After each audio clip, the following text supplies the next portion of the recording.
人间的路，深一脚浅一脚，步步皆是故事。香菱用故事和您一起开心看世界。在春秋战国时代，有位父亲和他的儿子出征打仗，当时父亲已经做到了将军，儿子还只是马前卒。有一天，一阵号角吹响，战鼓雷鸣了，父亲庄严地托起一个箭囊，其中插着一支箭。父亲郑重对儿子说，这是加喜宝剑，佩戴身边力量无穷，但千万不可抽出来。那是一个极其精美的箭囊，用厚牛皮打制，镶着幽幽泛光的铜边，再看露出的箭尾，一眼便能认定用上等的孔雀羽毛制作。做儿子的喜上眉梢，心中推想箭杆箭头的模样，耳旁仿佛咻咻的箭声掠过，敌方的主帅应声责马而毙。果然佩戴宝剑的自己英勇非凡，所向披靡。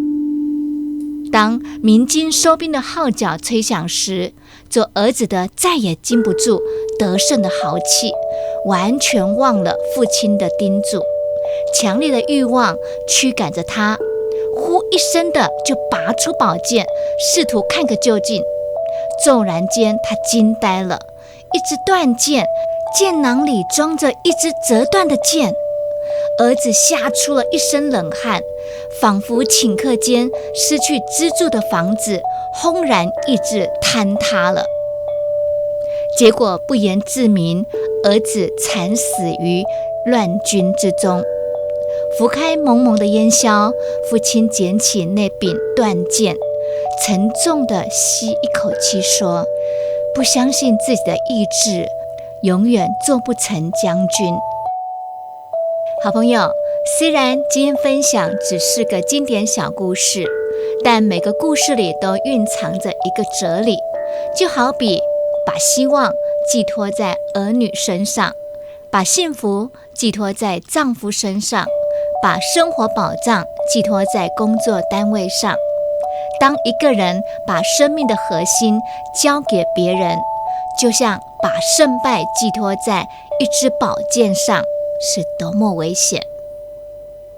从前有一户人家的菜园，摆着一颗大石头，宽度大约有40公分，高度有10公分。到菜园的人不小心就会踢到那颗大石头，不是跌倒就是擦伤。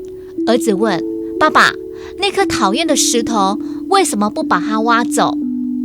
爸爸这么回答，你说那颗石头从你爷爷时代就一直放到现在了，它的体积那么大，不知道要挖到什么时候。没事无聊挖石头，不如走路小心一点，还可以训练你的反应能力。过了几年，这颗大石头流到下一代，当时的儿子娶了媳妇，也当了爸爸。有一天，媳妇气愤地说，爸爸，菜园那颗大石头我越看越不顺眼，改天请人搬走好了。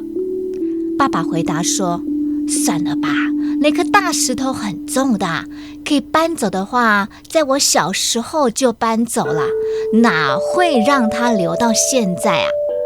媳妇心底非常不是滋味，那颗大石头不知道让她跌倒多少次了。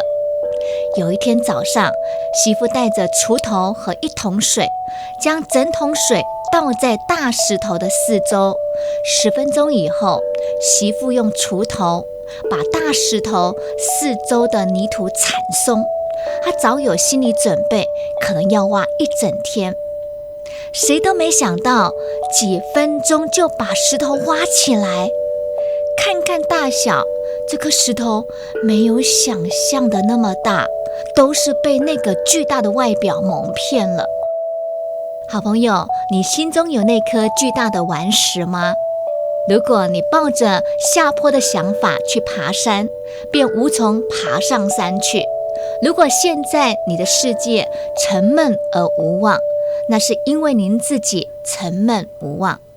若想改变你的世界，试着先改变您自己的心态。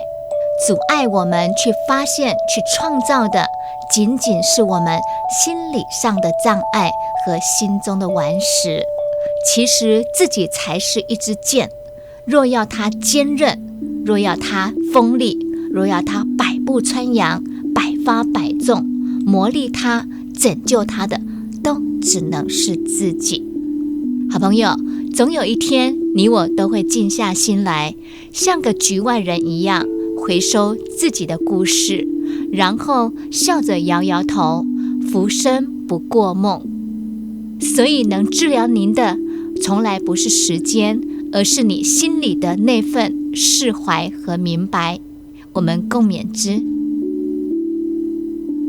今天就分享到这，期待下次再见。如果你也喜欢香菱今天分享的故事，按赞是一种鼓励，订阅是一种喜悦，分享是一种快乐。请记得帮我按赞、订阅、开启小铃铛，并且分享给对相关主题感兴趣的亲朋好友。